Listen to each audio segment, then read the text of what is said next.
दंडवत हो. श्री परेशाय नमः. लीळाचरित्र पूर्वार्ध. लीळा क्रमांक 88. पैठणला बाईसांची भेट.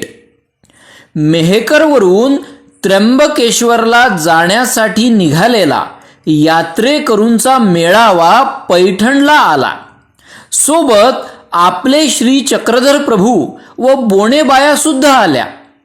भोगावतीकडील चौथऱ्यावर सर्वज्ञ लोंब कळते श्रीचरण करून बसले.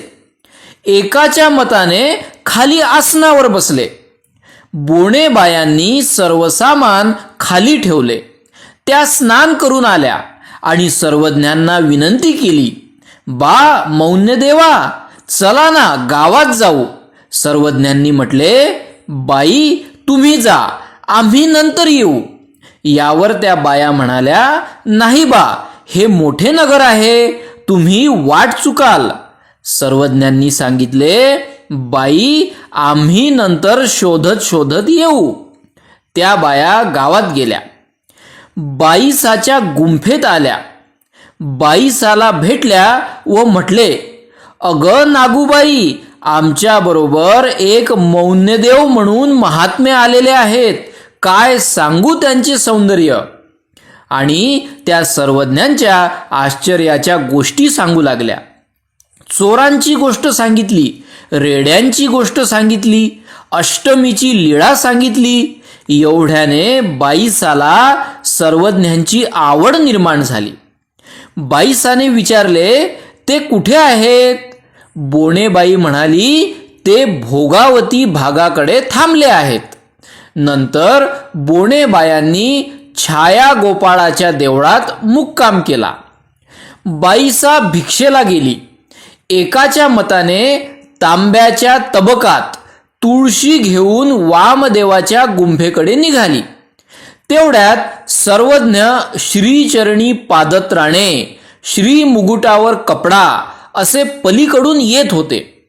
नरसिंहाच्या देवळाच्या आग्नेय कोपऱ्यात परकोटाकडे वाट होती. तेथे बाईसांची भेट झाली. बाईसाने सर्वज्ञांना पाहिले व उभी राहिली आणि विचारले, आपण मेहकराकडून येत आहात का. सर्वज्ञांनी श्री मुकुट हलवून हो म्हटले. आपले नाव काय मौन्यदेव. सर्वज्ञांनी श्री मुकुट हलवून परत हो म्हटले. बाईसाने म्हटले, चला जाऊ आमच्या गुंफेला. आणि सर्वज्ञ आले. बाईसाने सर्वज्ञांना बसायला पाय पुसणे दिले. दुधी भोपळ्यापासून बनलेल्या भांड्यात पाणी भात जेवायला दिला. बाईसा सर्वज्ञांना म्हणाली, आपण महात्मे, आपणास त्र्यंबकला जाण्याचे काय प्रयोजन. हे पैठण नगर, येथे पिंपळेश्वरासारखे तीर्थ, आपण येथेच राहावे. आम्हाला आपलेच समजा, परके म्हणू नका. व नंतर सर्वज्ञ भोगनारायणाच्या देवळात मुक्कामी राहिले. दंडवत प्रणाम. लीळाचरित्र पूर्वार्ध. लीळा क्रमांक 89. त्र्यंबकेश्वरला न जाण्याची प्रवृत्ती. बोणेबायांनी स्वयंपाक केला. संध्याकाळ पावेतो सर्वज्ञांची वाट बघितली व त्यांनी मनाशीच म्हटले, हे मोठे नगर, सर्वज्ञ बहुतेक वाट चुकले असेल, तर त्यांनी कुठेही जेवण केले असेलच. असे म्हणून त्या बायांनी आपले जेवण उरकून घेतले. दिवस उजाडल्यानंतर सर्वज्ञ बाईसाच्या गुंफेत गेले.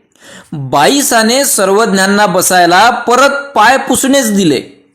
तेव्हा बोणेबाया तेथे आल्या आणि म्हणाल्या, नागूबाई, आमचे मौन्यदेव बहुतेक वाट चुकले. बाईसा म्हणाली, ते महात्मे, त्यांचे काय, ते जेथे गेले तेथे त्यांचेच झाले. त्या बोणेबाया थोड्याशा समोर आल्या. तेवढ्यात त्यांना सर्वज्ञ दिसले व त्या म्हणाल्या, हे काय नागूबाई, आमच्या सर्वज्ञांना भुलवले. आणि सर्वज्ञ निघाले व त्या बोणेबायांना म्हणाले, बाई चला. बाईसाने म्हटले, बा मौन्य देवा, आमचाही ताल तपास करावा जी, आम्हाला आपलेच म्हणावे जी.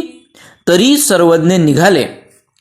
गंगा नदीवरील लोणार तीर्थी गुडघ्या एवढ्या पाण्यात गेल्यानंतर सर्वज्ञांनी बोनेबायांना सांगितले, बाई, आम्ही आता त्र्यंबकेश्वरास येत नाही.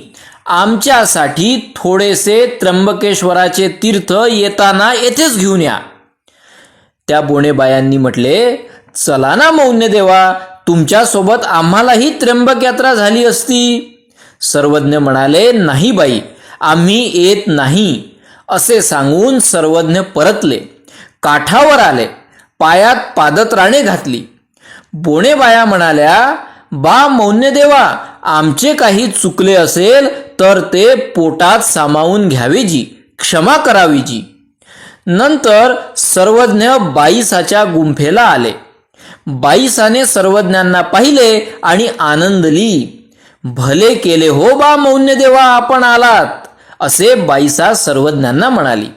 सर्वज्ञांना बसायला बाईसाने आताही पाय पुसणेच दिले.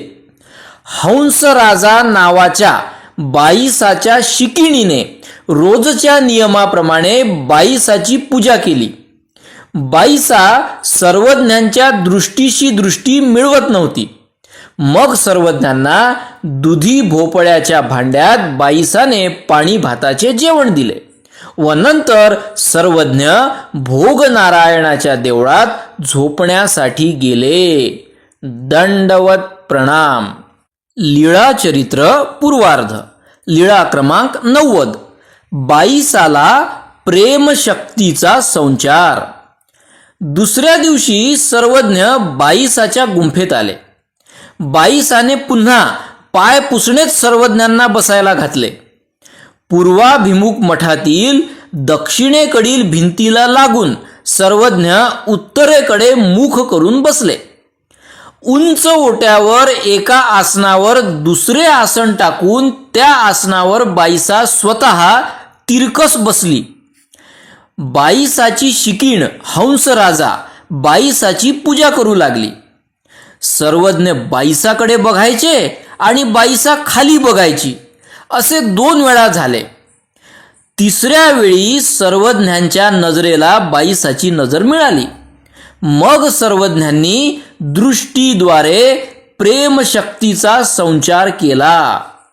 प्रेमशक्तीचा संचार झाल्याबरोबर बाईसाला हे मौन्यदेव कुणी सामान्य नसून साक्षात परब्रह्म पूर्ण परमेश्वर अवतार आहेत याची प्रतीती आली आणि बाईसा लगेच उंच आसनावरून गडबडत ओट्याखाली आली व म्हणाली, हे महाराजा प्रभुवरा, मी आपणास ओळखलेच नाही बाबा.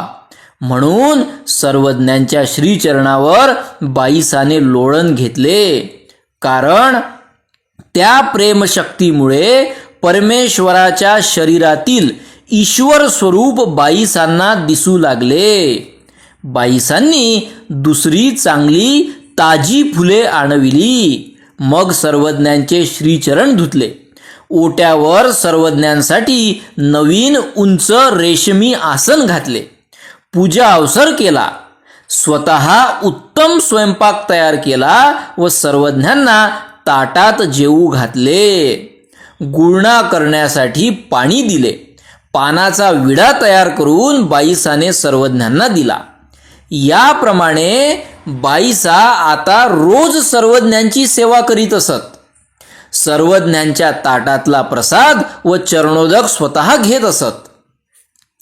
प्रसंगोपात्त ही लीळा भक्तजनांना सांगताना सर्वज्ञ म्हणाले, बाईसाचा ठाई त्रिदोष एक होता, तो सन्निधान देऊनी फेडिला. मग तिसरा दिसी कळिका एकी संचरिली.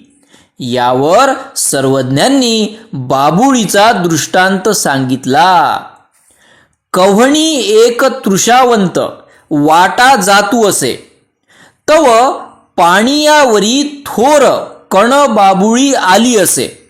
बाबुळी परती सारवणी उदक घे, मागुती बाबुळी तैसीची मिळे.